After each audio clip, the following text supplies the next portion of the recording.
Hi, pal. Welcome to I've Got Your Back, the podcast. My name is Michelle Sutherland, and this is a place where I want to empower and inspire you to tap into the deepest desires of your heart and discover the magic within.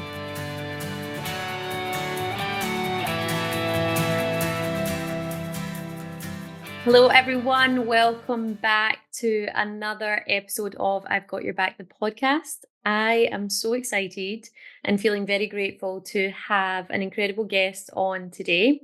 And that man is Michael Appleton. So I'm just going to go through his bio so you know who he is. And then I'm going to share a very funny story of how we actually met and how this all came to pass. So, Michael Appleton is a senior psychotherapist working in adult and childhood services in the NHS.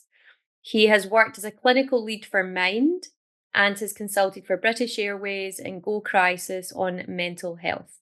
Documentaries he produced, such as Facing the Enemy, Shrinking Childhoods, Desert Generals, and The Trouble with Peace, have been broadcasted on BBC, PBS, Channel 4, and the History Channel. He has been published in The Observer, the Business Telegraph, the Washington Times, and the United Press International. His professional interests lie in early intervention, community mental health, and addressing the challenges of the current mental health crisis. So, I knew nothing about that when I first met Michael. I found out that afterwards, which I think is amazing because it's amazing when you just meet people and you sort of warm to them and you realize there's so much more behind this person. And so Michael and I met recently in Cape Town in a little hotel called Sweet Orange Hotel.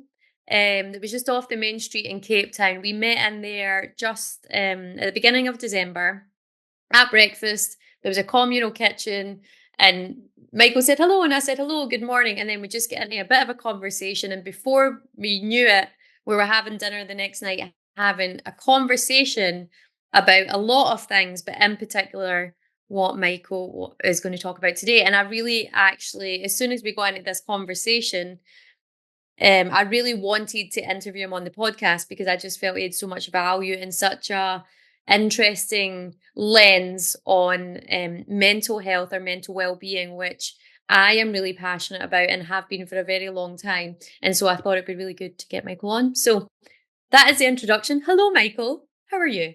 Could I just say, Michelle, I'm much more intimidated by your biog than anyone would be by mine.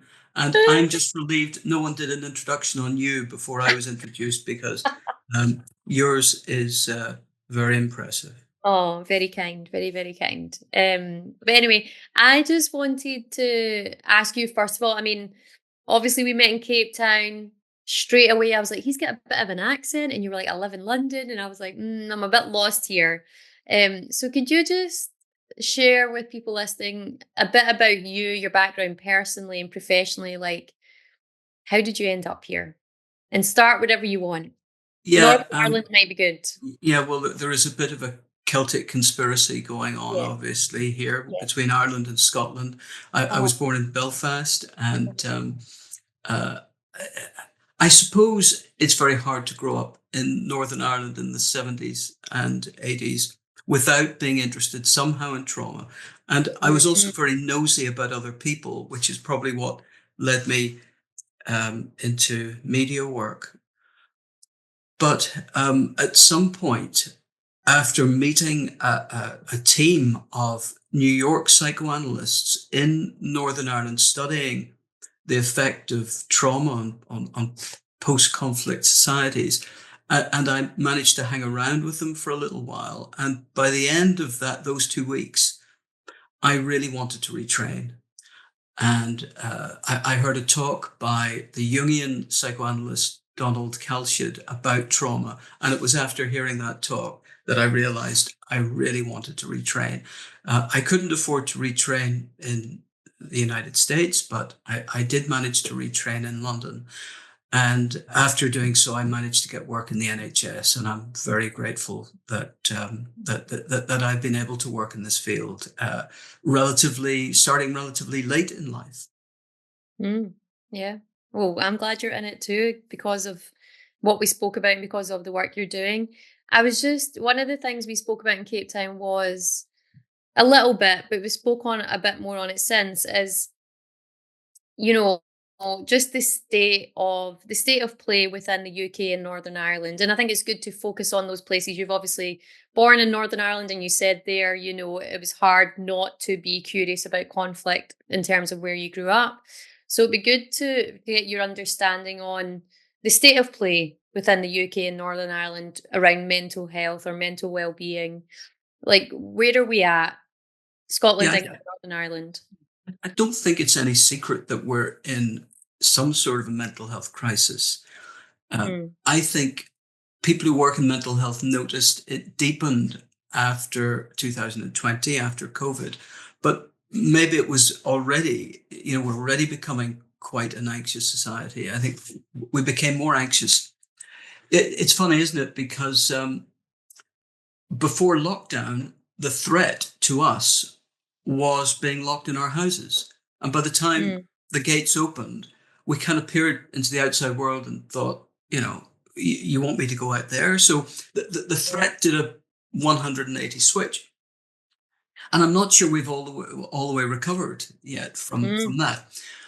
But from an unscientific poll, from my own experience and those of my colleagues, depression is on the rise, anxiety is on the rise, and things like developmental trauma, relational mm. trauma, sometimes called attachment trauma, seems to be on the rise too. And we do seem to be carrying more mental health injuries, or we seem to be more aware of our mental health injuries.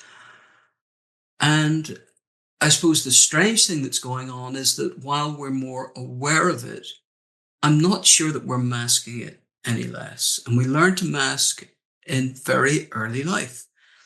And this may be connected with a phenomena that's sometimes referred to in psychology as negativity bias. So if, Michelle, if you complimented me 99 times, but criticized me once, am I going to remember the 99 good things you said about me? No. The one critic might be the mildest criticism. It'll obliterate everything else. So we have this, we in early life, let me see if I can start here. Mm, We're kind of born with a little bit of right brain matter, but not very much left brain matter. So we've got big emotions. Right brain's patched straight into the body. The body's where we feel the sensations in early life. So we're in early childhood, we've got big emotions and no words. Very soon, by the age of 2, 3, 4, we've got lots of words and we never say anything about our emotions. So left brain is now overtaking right brain and it's somehow saying, shut up. Now, why is it saying shut up? Let's go back to this negativity bias thing. If my emotions get met with acceptance and validation, and I'm picked up when I'm crying 99 times, but on one occasion, I'm not heard, or I'm humiliated, or I'm neglected when I try and communicate what my emotions are, I will end up with shame for that emotion. And that will shut down my desire to tell you what my emotions are. Because if I'm hurt, I've got one problem. If I'm hurt and I tell you that I'm hurt, and you go, "Don't be such a crybaby," dry your eyes, drama queen, or whatever it is. I've now got two problems. I've got my original hurt, and arguably I've got a worse one now, because the rest of the world has told me that there's something wrong with these emotions, that I'm too sensitive or thin-skinned or defective. So I will then make a choice to go through my life with my one hurt and not risk the two hurts. So this is connected with masking. Why do we mask emotions? Why do we mask hurt? Even though we're in a society that says, talk to me, talk to us, tell somebody about what you're going through, your anxiety, your trauma, your depression. That was a very long-winded answer to your question. It was a good one, and I was just going to add. So, I think what you've done is actually given a really good explanation as to why, people struggle with mental health or have some sort of experience, and then what happens as the shame is added on. I was just curious to know from a Northern Ireland, Scotland, England perspective, like, what are you seeing? Obviously not scientific, but what are you seeing between those countries? Is it different? Well, I have to say, from an England, I'm based in London, but I also spend a lot of time in Northern Ireland. Um, I think Scotland are ahead on this one. I think the initiatives that have been introduced by from the top down and the bottom up in Scotland, so local initiatives as well as government-backed initiatives, local authority-backed initiatives, but public health-backed initiatives. I get the sense that Scotland are a little bit ahead of the rest of us.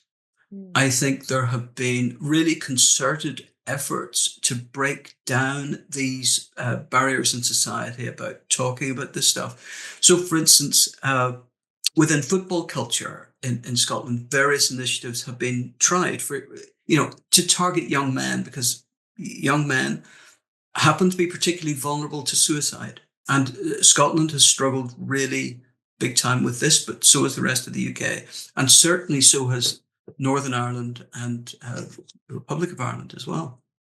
So through these various initiatives, there has been an attempt to turn things around, and that has been largely successful. I gather that Scotland has moved into a new phase now because the problem is rising there as it is everywhere else in the UK.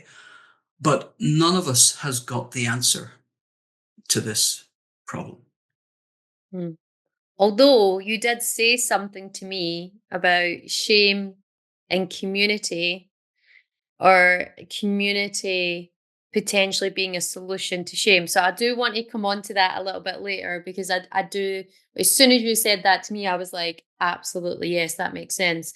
I just wanted to talk about, though, first, okay, so we don't really have an answer. And by the way, just a side note, my heart when you said that about Scotland, obviously I'm very Scottish. So it did sort of smile a little bit, even though it's still obviously not where we ideally want it to be. It did smile a little bit, because I do feel, after living in Australia for the last 12 years, coming back to Scotland and realizing that Scotland, and a lot of things like social enterprise, social entrepreneurship, is leading the way, and really, trying to be innovative, trying to be creative, trying to come up with solutions. And I'm actually so proud of that.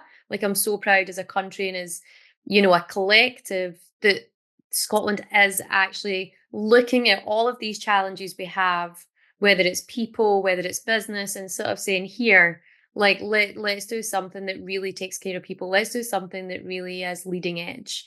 So it gives me goosebumps when you say stuff like that. I'm like, oh yeah. I mean, I feel like I've been drawn back home, and I feel as if, you know, this is one of the reasons why is, I've gone all around the world, but actually come back to my own country that's really doing some great stuff. I think it's very exciting that you've come back to Scotland, and I think you've got reason to feel pride. And uh, I, I think it's very interesting that Scotland has this very local, homegrown response Mm, to these issues. That it really is being addressed. And I do feel sad that in Northern Ireland, I don't think it's being addressed in the way that it might have been had we been a more united society. And Scotland has got its own divisions, as you and I have talked about in the past. And yet, people will get behind Scotland as a nation always. in a very impressive way. And I think you really embody that and embody that pride. And it gives me hope. Mm, great. I love that.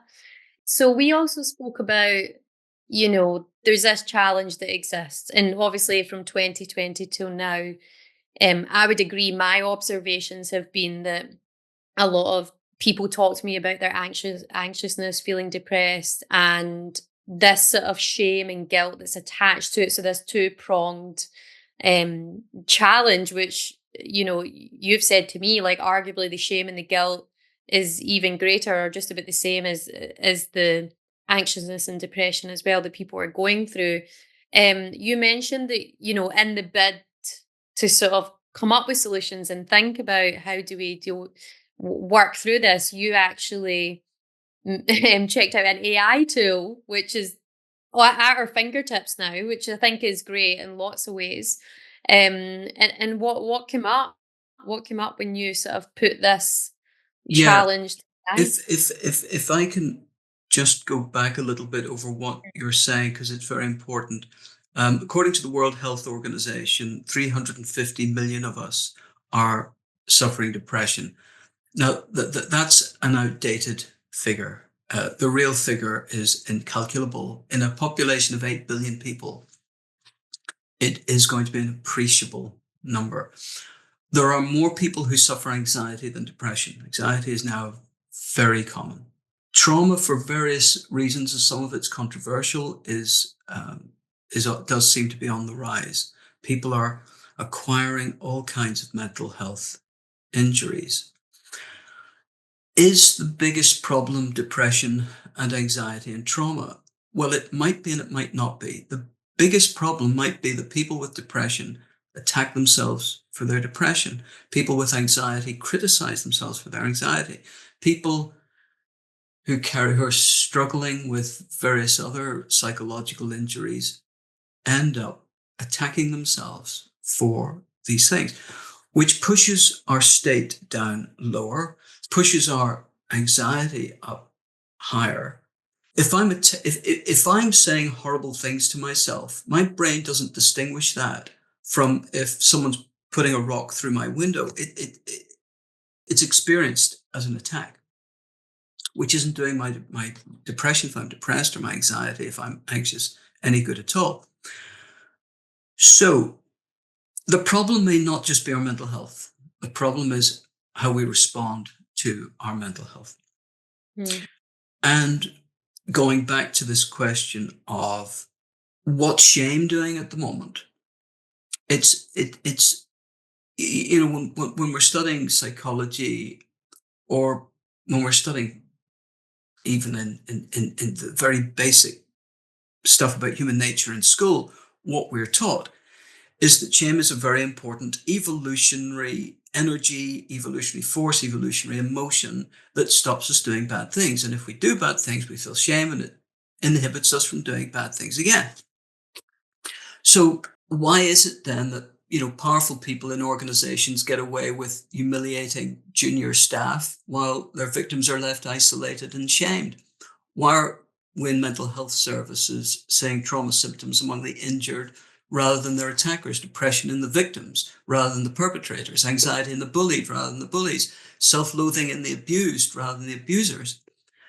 Shame means to hide, and it's as if shame's covering something up right now. And what it's covering up is that the wrong people are experiencing the wrong emotion. Either the science has got this wrong, or evolution has taken a bad twist for us as human beings. And in conversations with colleagues, and as you say, in putting some of this data into AI, you get some interesting theories about what might be going on. And one of those is that in a planet of 8 billion people, where shame is trying to patrol us all, where we're all hyper-connected 24 hours a day on social media, shame is running out of power. It's exhausted trying to marshal us all, control us all, stop us all doing bad things. So it's turning attention away from people without a conscience, because they're harder to convince. And it's maintaining discipline amongst good people. It's using our moral anxiety. It's using our desire to be good people against us. Which might be one way of explaining, that shame's exhausted and it's taking shortcuts through the more pliable flesh of good people, rather than trying to break through the hard moral crust of people who have no conscience. That's one possible way of looking at it. But certainly, if shame is something that was designed to help police and enforce good behavior in small tribal communities, in our infancy as human beings, how is it going to cope in a planet of 8 billion people where many of us are overcrowding social media and jostling in cyberspace for acceptance, for attention, for approval? Yeah. And when you put this to AI, you said something. Well, I don't know if it was. It couldn't have been. I don't know if it was AI that said this, but you said shame is lying to us. Yes. So I think this is a fairly common experience that shame is lying to us. And again, shame means to hide. Shame is a good energy because it's stopping me telling you 1,000 things right now that is not going to be helpful to me. Shame is editing me all the time. And I'm not even having to think about it because it taught me these things when I was 2 or 3 or 4 years of age. It's the same for all of us. Shame is essentially a protective force, but there are different categories of shame. That's, if you like, developmental shame. But in a planet where so many of us are suffering mental health problems and shame means to hide, it means that I'm masking my depression from you or my anxiety from you under the fear that you'll judge me because your mental health is going to be much better than my mental health. This is how shame's lying to us. It's saying, don't tell Michelle about the time you suffered depression. Don't tell her that you're anxious when you go into work because you're revealing that you're inferior. You're revealing that you're defective. So all of us are carrying these masks and all of us are suffering mental health problems. Shame is lying to us. If we could, and this comes back to your point about community, and I think this is where the role that you have is enormous. How do we break through this propensity of shame to cover things up, to hide things? It's good that it hides some things. It's not good that it's hiding other things because it means that I'm now punishing myself twice as hard because my mental health is worse than yours. Whereas if I could peel off that mask, my mental health mask, and you could peel off your mask, I'm feeling reassured. I'm feeling better about myself. No, I'm not on my own in a planet of 8 billion people. I Yeah. am very much part of a wider community.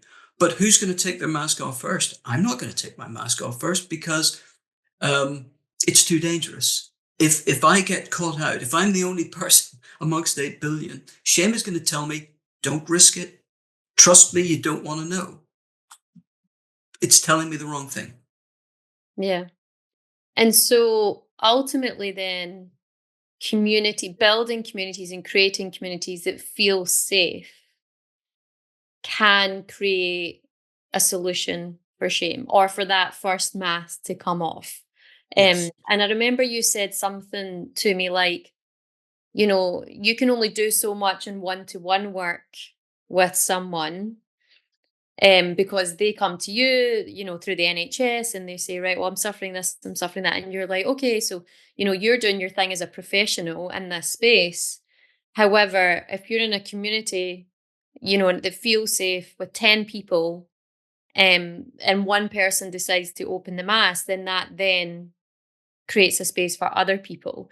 And it was interesting because the time I met you, I mean, and I've been a firm believer in community building for a very long time, and I've built communities through different businesses and work, and mainly through business and work. I've definitely created community, and through dancing and other things like that. And I believe in it because I love it and I feel like that.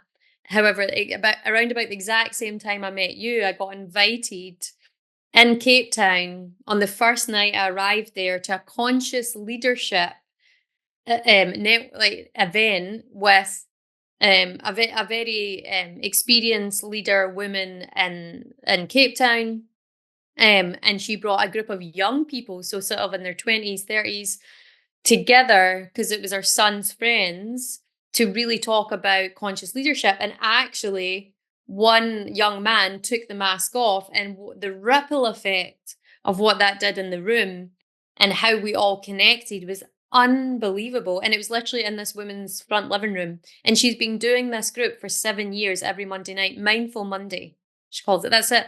And it really came through, I would say, her acknowledgement of her son's friends, perhaps going through challenges and probably stuff she's seen in her work as well. So she was just like, I'm going to create this group and this community.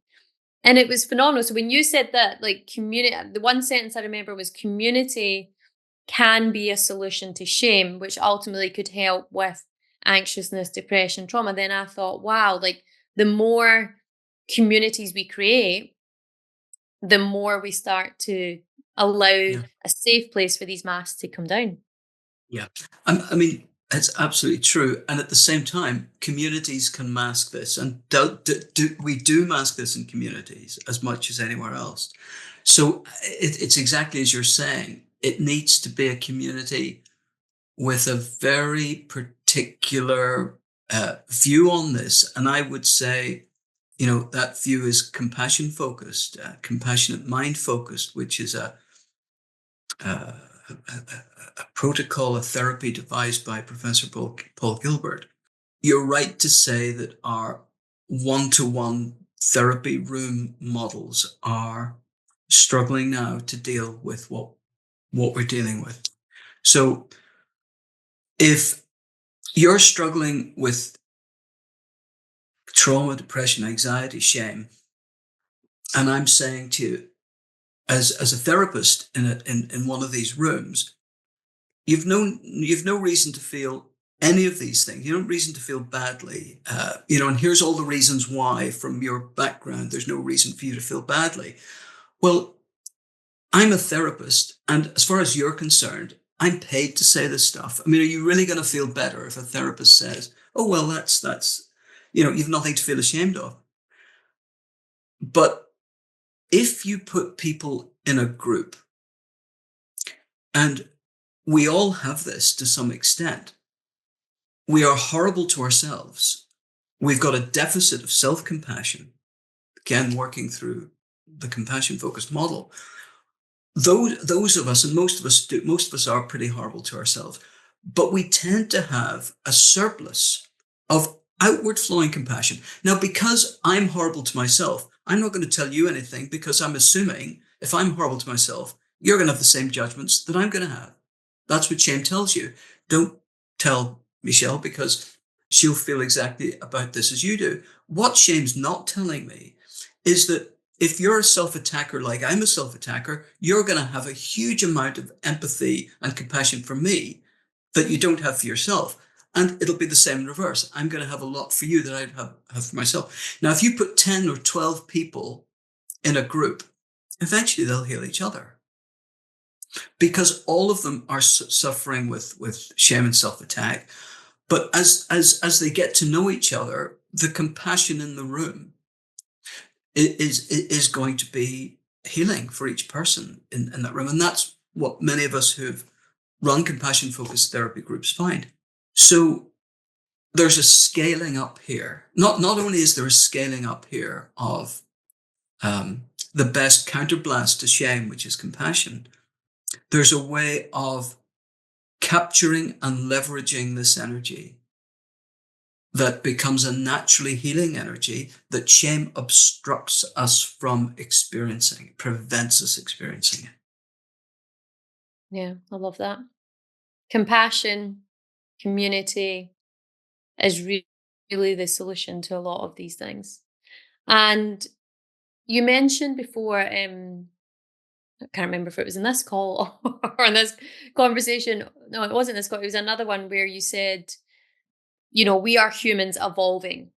We are evolving in this world we live in now in 2025. And you said perhaps shame is evolving too, or needs to evolve too.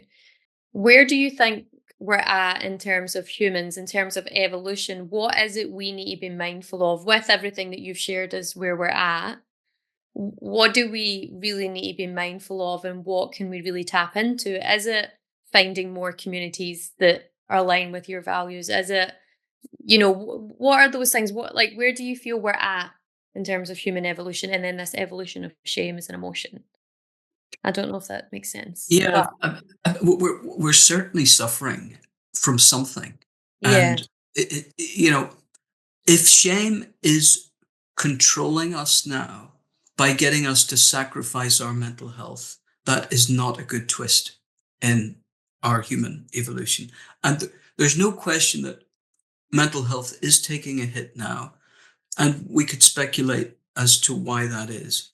I'm very interested in the notion that as our numbers on the planet increase, somehow our numerical significance decreases. To try and get accepted in a small community of people or in a tribe is very different from being accepted in a territory without borders now.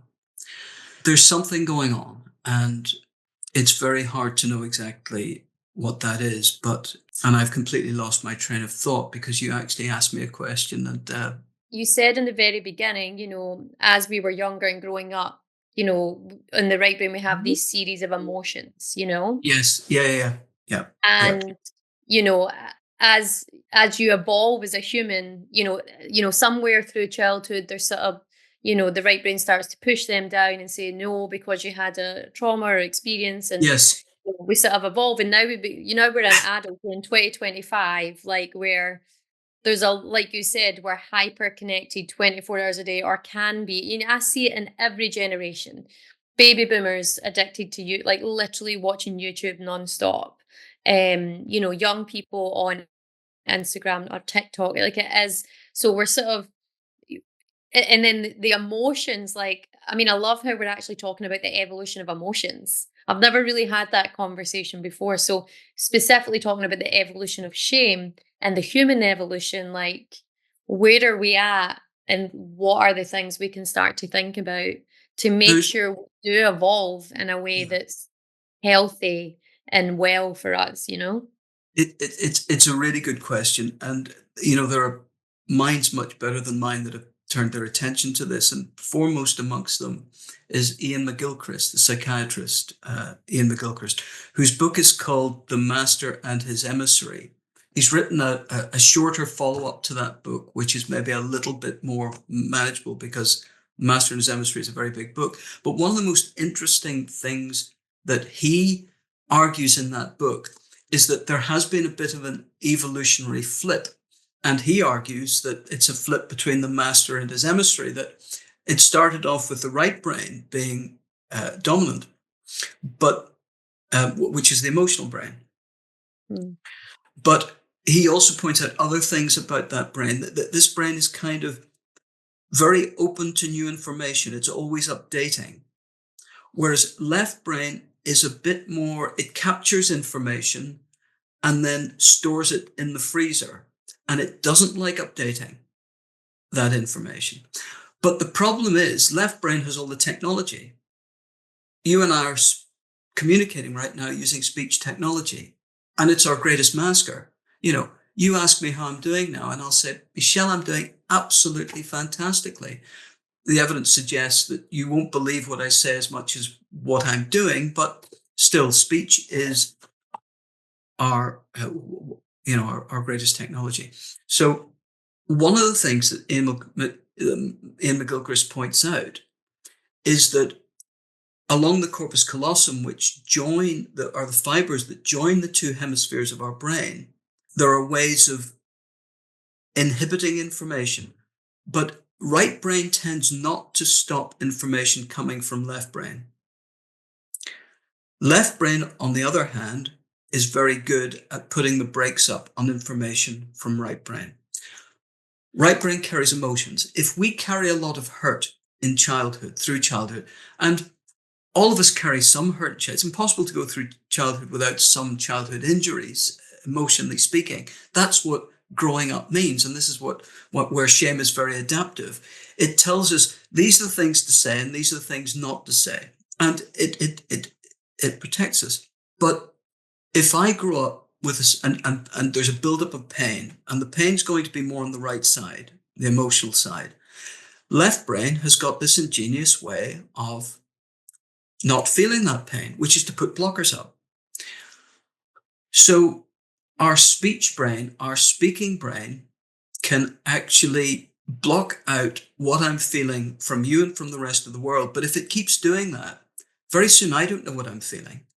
And there's an advantage if I carry a lot of pain to not know what I'm feeling. And the advantage is I stop being aware of my own pain. If we multiply that out, many times over, again, this is a shame response. And it gives us some sort of, I don't know how important this left right thing is, but our brains are separated presumably for some reason or other. And again, shame, as we've said, is this evolutionary energy. And if Ian McGilchrist is right, then our talking brains have made a calculation that it's better not to talk about our emotions. So yes, that brings us right back then to the question of what do we need at this phase of our evolution, where on the one hand, we're moving away from community into smaller units of people that actually knock about with each other, and a bigger community in the sense that we're all hyper-connected all the time. Well, I think what you're talking about, this is where what you're talking about is absolutely on point. How do we create real community, not just virtual ones, but real ones, where through interpersonal neurobiology, our nervous systems are actually in contact with each other, and where our nervous systems are giving each other a truer picture of what's going on inside each one of us, which is reducing, so that you're reducing my shame and my neurobiology is reducing your shame. Yeah, absolutely.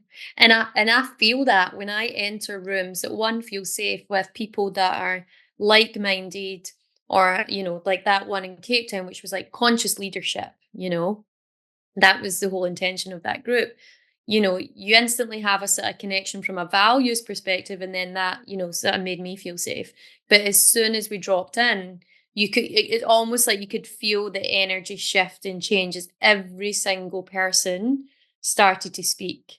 Or based on what you said, yeah, like that triggered this in me, and this is how, and there was no real, and there was a little bit of facilitation, but it wasn't much. It was literally, we're all here because we have this common group that we all believe in, which is conscious leadership, and we want to be better leaders and better humans.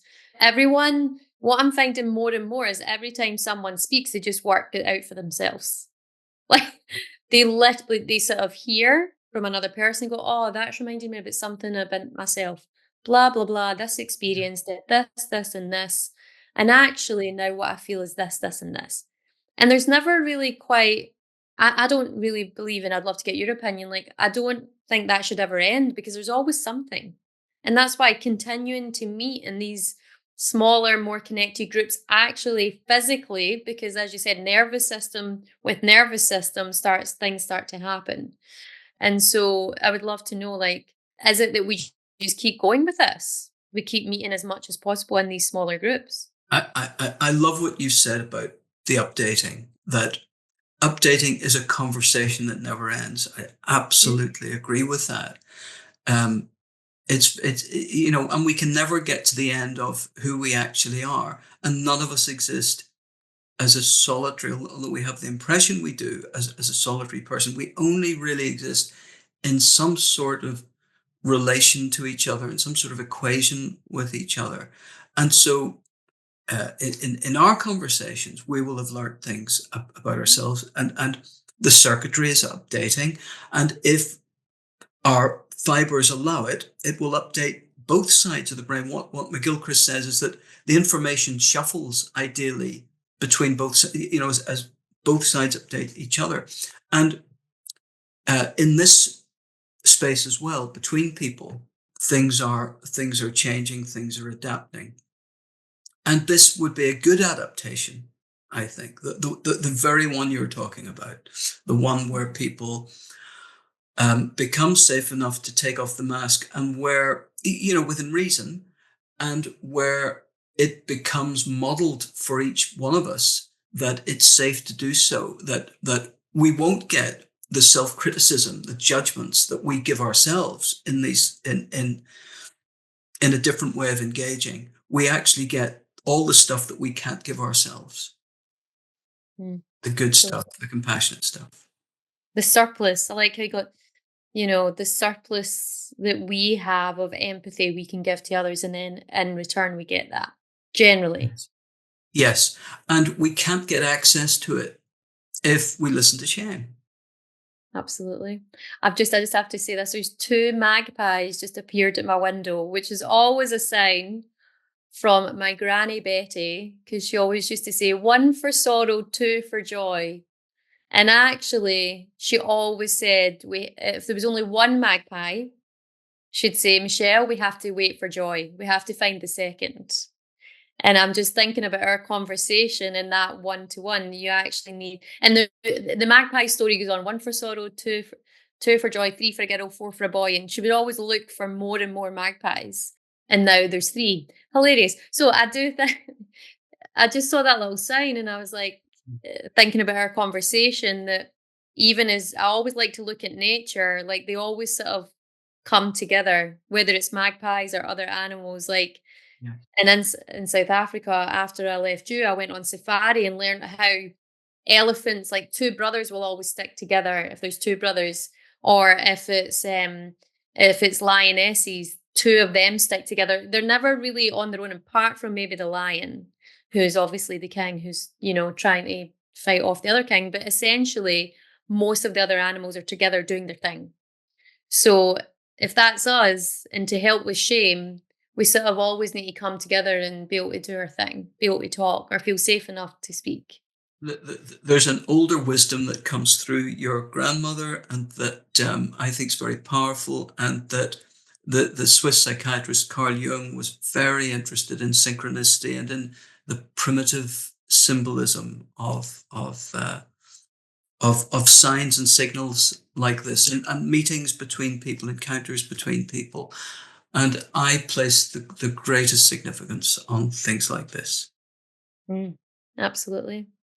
So we spoke about a lot. I feel as if we've probably got another conversation in us for another time. However, I would just love to ask you for this one. What's the one thing that's on your heart right now that you feel needs to be said? I mean, since lockdown, I've become more avoidant of the outside world. I must say, going to South Africa was a real opener for me, and meeting you was very much part of that. Shame and fear go hand in hand, and fear is a very important. This comes back to Paul Gilbert's work, which of course leads back into forerunners from Paul himself. But we're all threat active for a very good reason. It's the reason this species has survived as long as we have, because we have overdeveloped fear and threat systems, but they're really running our lives at the moment. And I think all of us need to find ways, internally and externally, and we need to find our own ways to spot the threat and spot how much we're activated by it, and find ways of down-regulating it, down-regulating ourselves, so that I'm not seeing you as a threat and you're not seeing me as a threat. Because once we do that, we're already busting through a lot of the mental health difficulties that we're going through at the moment. Yeah, beautiful. Thank you so much, Michael.